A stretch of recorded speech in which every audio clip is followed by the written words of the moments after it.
At 3:30 p.m. on a Sunday afternoon, a 16-year-old girl stepped into a pickup truck driven by someone her family trusted. She told her father she would be back soon. That moment would become the last confirmed time anyone saw her. March 8, 2020 began without tension or urgency in Spring Creek, Nevada. Britney Ujlaky spent the afternoon at the local community center with her father, James, while he rehearsed music. It was familiar, routine, one of those quiet days that don't register as important until they're gone. Britney helped with equipment, scrolled through her phone, and passed the time like any other teenager. Friends later described her as relaxed and in a good mood. There were no arguments, no distress, no sense that anything was wrong. Shortly after 3:30 p.m., Britney turned to her father and said someone was coming to pick her up. She didn't linger.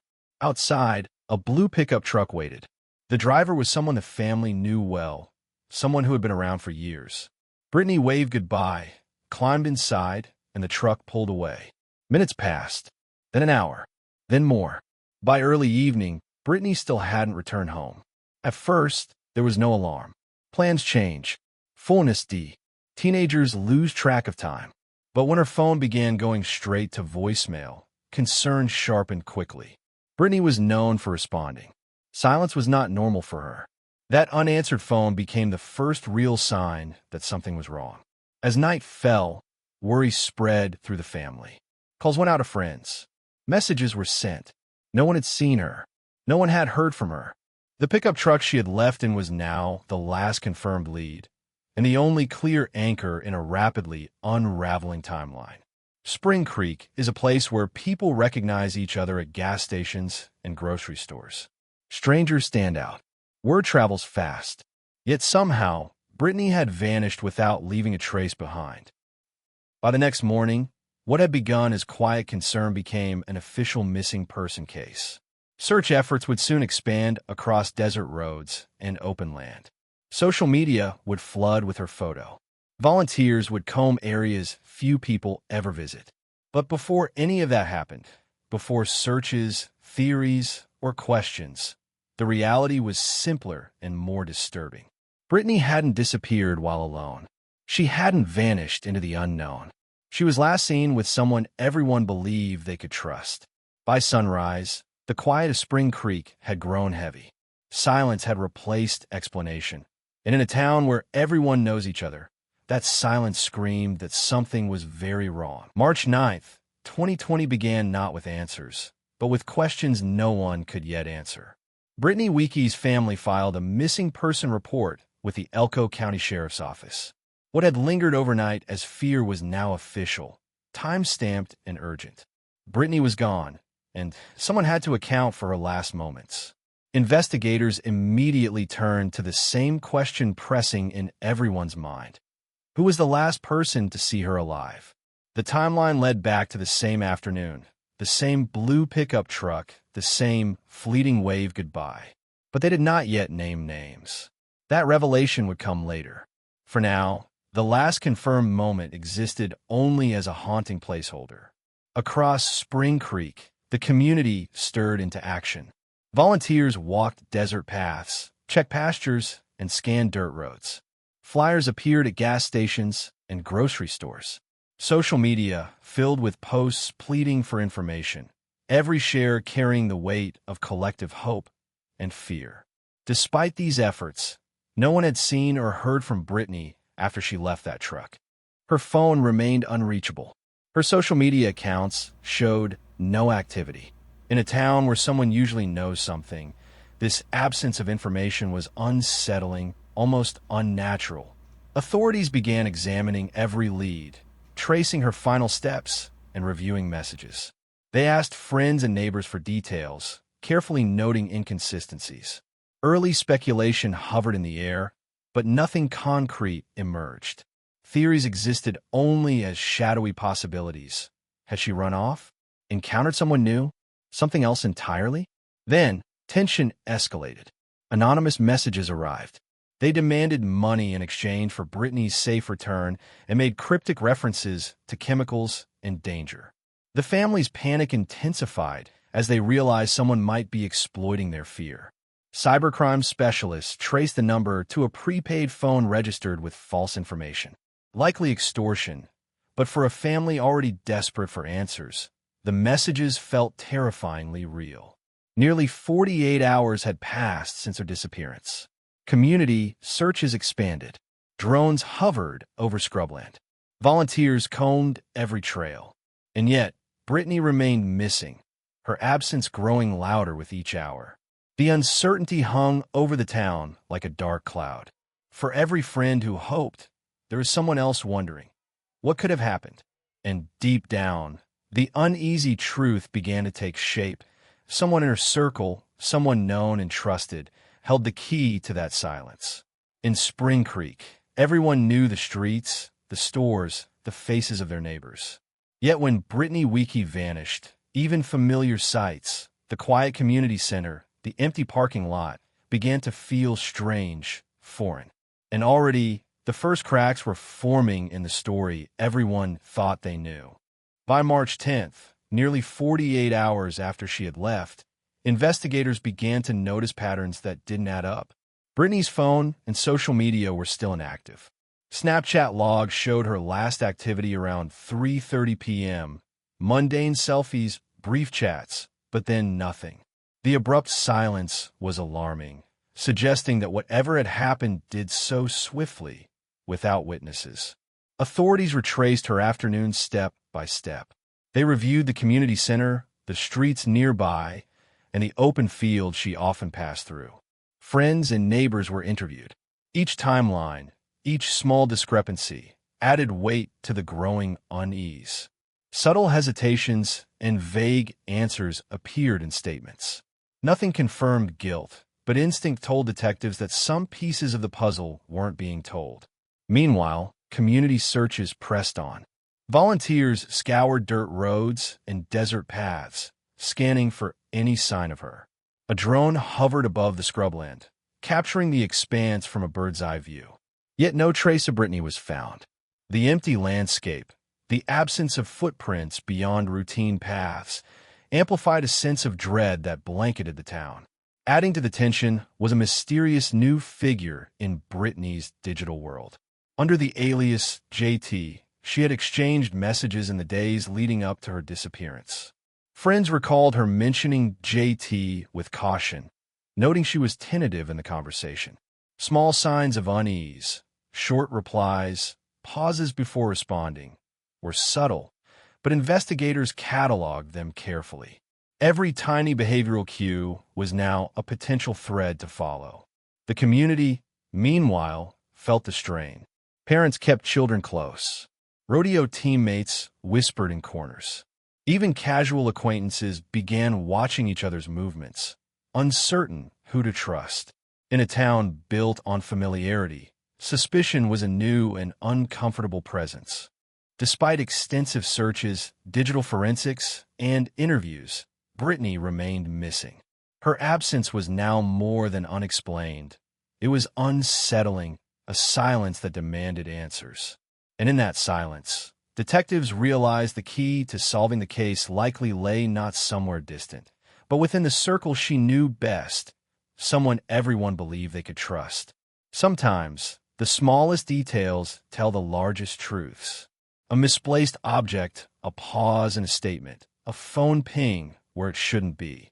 These breadcrumbs investigators follow. In Britney Ujlaky's case, they multiplied fast.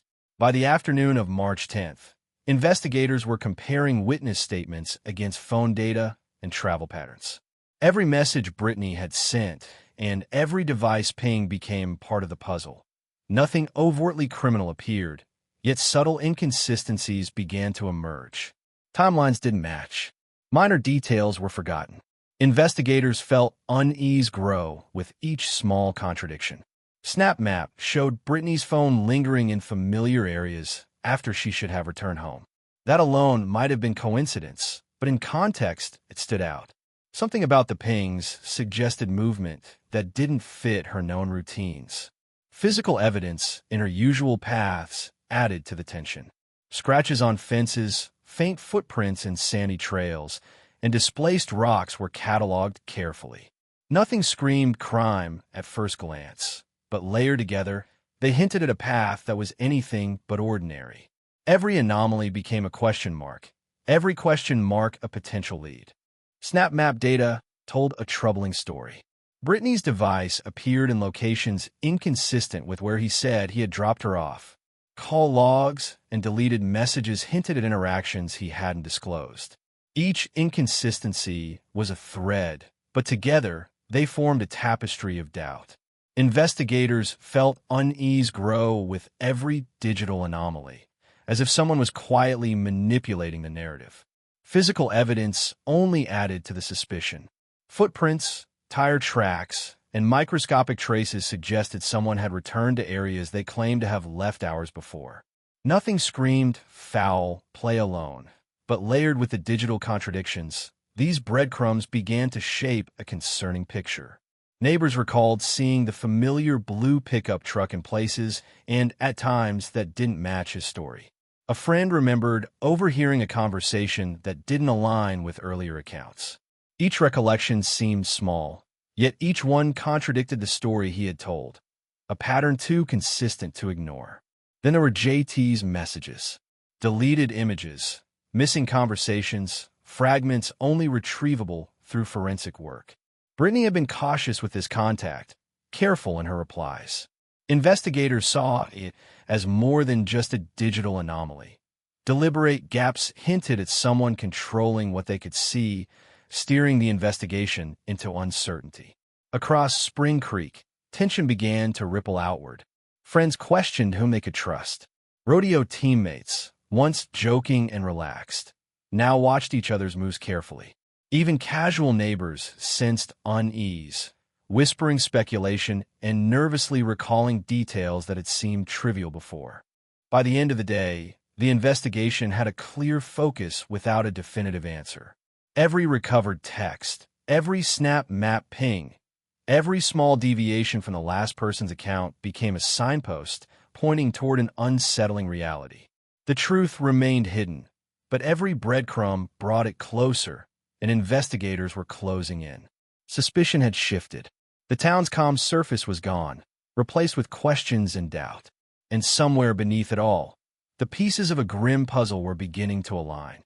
The next steps in the investigation would bring even more contradictions to light and raise the stakes for everyone involved. Sometimes, the smallest details tell the largest truths. A footprint, a displaced rock, a phone ping in the wrong place. They are subtle, almost invisible, but they can crack a case wide open. For Britney Ujlaky, these small signs were beginning to multiply. By March 12th, investigators had begun a meticulous sweep of the areas Britney had last been seen. The desert scrub around Spring Creek, normally quiet and unremarkable, was now a scene of intense scrutiny. Every footprint in the sand, every tire mark on the dirt roads, every scuff on a fence post was photographed, cataloged, and analyzed. To the casual observer, these might have seemed minor, but detectives knew that in missing person cases, small anomalies could reveal the truth. Scratches on fences, faint footprints winding between patches of scrub, and displaced rocks told a story. Someone had been in places they claimed they had not visited. Microscopic traces under Britney's fingernails suggested a struggle had occurred, though the absence of overt violence at this stage kept investigators cautious. Nothing screamed crime scene, yet, but layered together, the clues hinted that something went terribly wrong. Meanwhile, digital evidence continued to raise questions. Snap map data showed Britney's device and the last person seen together in areas they both claimed not to have visited. Recovered messages indicated she had been hesitant to meet that afternoon. Deleted images and fragmented conversations pointed to intentional concealment. Someone was shaping what could be seen or remembered. Investigators began to suspect that deception had been carefully orchestrated, not accidental. Community members were interviewed again. Neighbors reported seeing unusual activity along back roads and near ranch properties, spots typically quiet on a Sunday afternoon. Volunteers searching the area noticed a truck parked briefly near deserted fields, a location that, until now, had been considered irrelevant. These observations, combined with the digital inconsistencies, began forming a pattern investigators could not ignore. Psychologists working with the case emphasized that perpetrators often return to a scene or manipulate evidence to create confusion. Every new finding, from a torn piece of fabric to footprints leading nowhere, was treated as a potential breadcrumb. Investigators meticulously mapped each detail, overlaying them with snap map pings, phone call logs, and witness statements. The emerging picture suggested a deliberate orchestration of events. Tension in the town escalated alongside the investigation. Parents kept children closer than usual. Casual conversations were filled with uncertainty, and friends who had once laughed together now whispered behind closed doors. The sense that something wasn't right had taken hold, leaving everyone uneasy. In Spring Creek, the calm surface of everyday life had been shattered, replaced by a quiet but pervasive tension. And while investigators still lacked a definitive answer, the breadcrumbs were aligning, and the net was slowly tightening around the person who had been with Britney last. When someone lies, even the smallest inconsistency can unravel everything. A word spoken too quickly, a pause too long, a story that doesn't match the evidence. These are the moments investigators live for. For Britney Ujlaky's case, those moments were beginning to appear. By the middle of March 12th, detectives were focusing sharply on the last person to see Britney. The digital breadcrumbs, snap map pings, deleted messages, fragmented conversations were already casting shadows over his account. Investigators began comparing each statement he had given to the physical evidence collected in the desert and nearby ranch areas. The first inconsistencies appeared almost immediately. According to his timeline, he had dropped Britney off and driven straight home. Yet Snap Map data placed both phones in areas far from the route he described.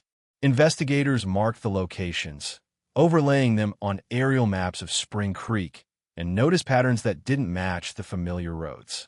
Something in his story wasn't lining up, and the physical traces seemed to confirm it. Footprints and tire tracks in sandy paths suggested someone had returned to areas they had previously claimed to leave hours earlier. Small scuffs on fence posts and rocks displaced from natural positions mirrored points where his account seemed vague or contradictory.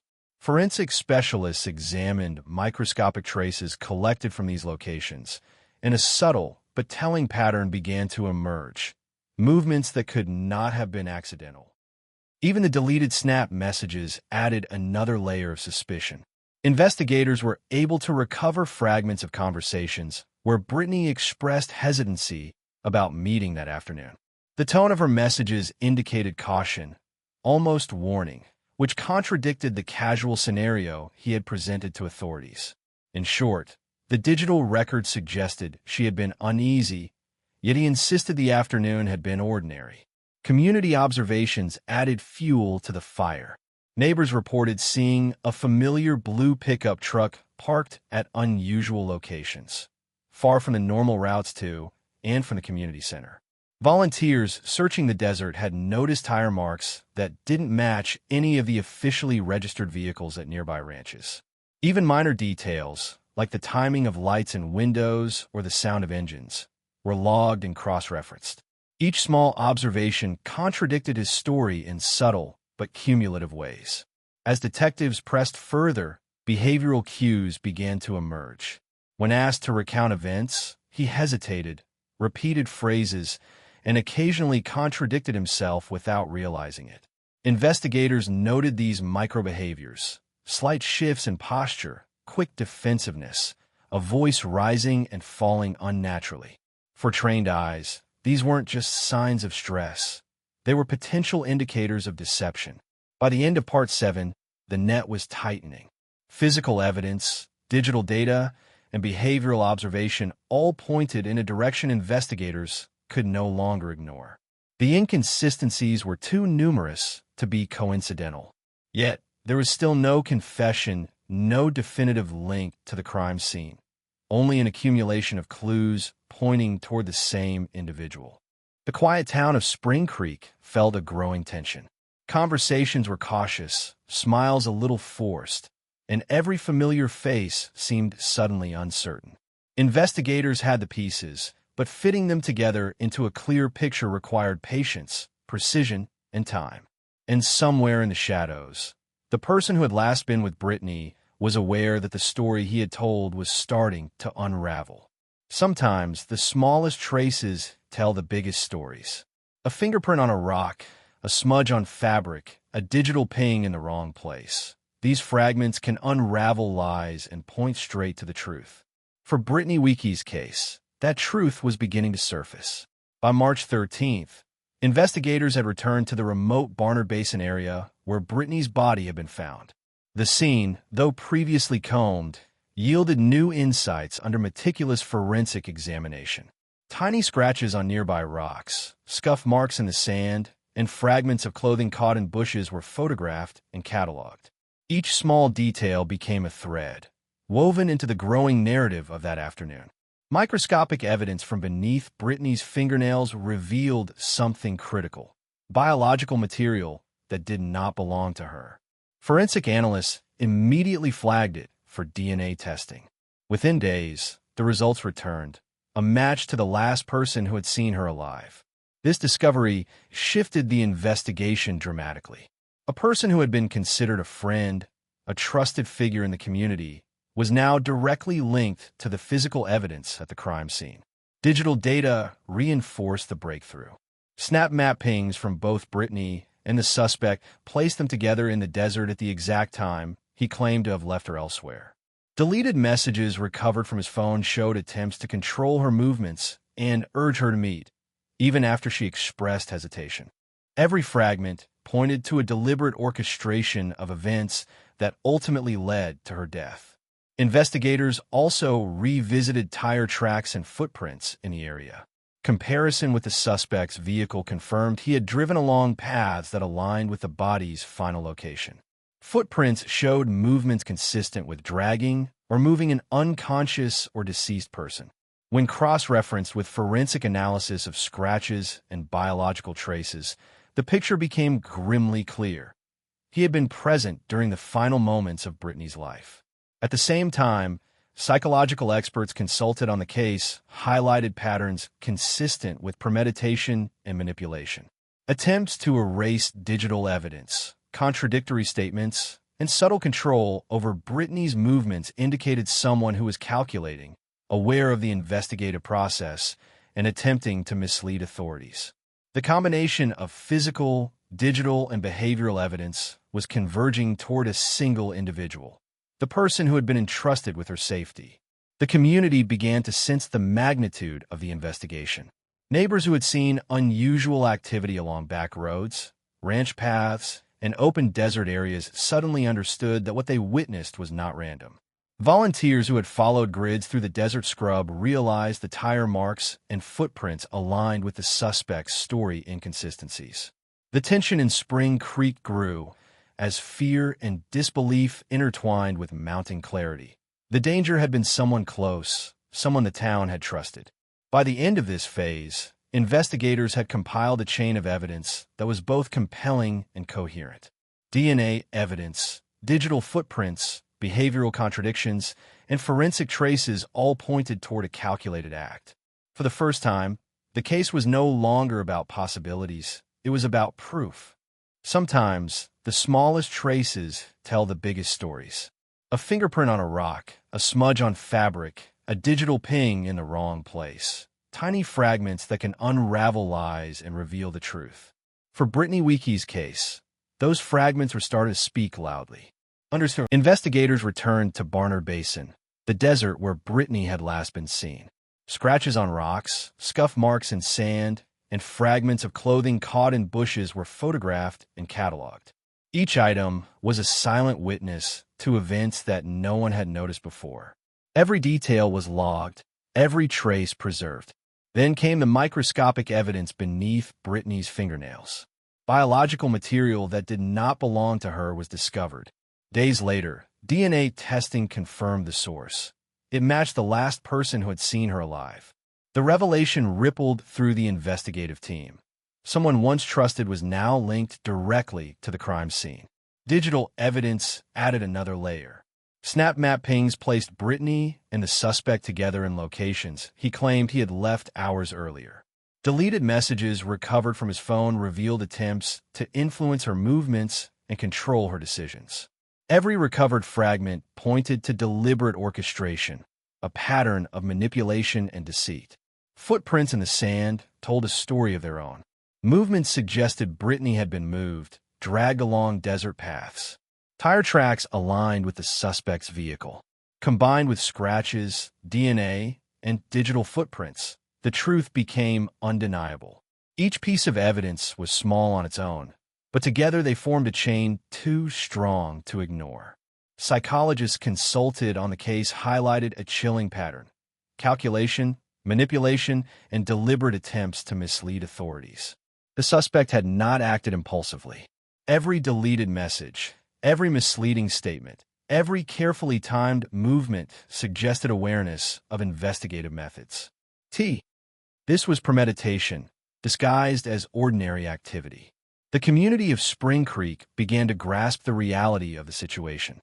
Neighbors and volunteers realized the tracks, anomalies, and digital inconsistencies aligned perfectly with the suspect's story, but not with the truth. Fear and disbelief gripped the town. The danger had been someone close, someone trusted. The betrayal hit deeper than anyone had anticipated. By the end of this phase, the case was no longer about possibilities. The evidence was clear, pointing squarely at the last person Britney had trusted. Investigators had a coherent, compelling chain of proof: DNA, footprints, digital records, and behavioral contradictions converging on a single individual. The stage was set. The next phase would be the confrontation, the questioning, the unraveling of lies, and the first confessions that would finally bring clarity to the community. After weeks of uncertainty, the evidence had narrowed to one undeniable truth. The person who had been trusted most was no longer just a suspect. He was the key to solving Britney Ujlaky's disappearance. Law enforcement moved swiftly. The suspect was brought in for questioning, confronted with the DNA match, footprints, tire tracks, and snap map discrepancies. Under the weight of irrefutable evidence, his account began to crumble. Hesitations turned into contradictions, and the carefully constructed story unraveled before investigators' eyes. During the interrogation, critical moments emerged. The suspect admitted to being with Britney in the desert at the time she disappeared. Details that had previously been vague, the discarded clothing, the scuff marks, the altered path, were confirmed, aligning perfectly with the forensic record. There was no room for doubt. He had orchestrated events that led to her death. Authorities recovered items from the scene linked to him: pieces of clothing, personal belongings, and traces confirming movement between locations he had denied visiting. Each item reinforced the narrative built from weeks of investigation. The combination of DNA, physical evidence, and digital records left the suspect with no way to evade responsibility. The confession provided the final pieces for the community and investigators alike. While motives and explanations remained complex, the sequence of events was now clear. Britney's last afternoon, the deception, and the calculated actions of the person she trusted were fully exposed. Spring Creek, once a quiet town, faced the aftermath.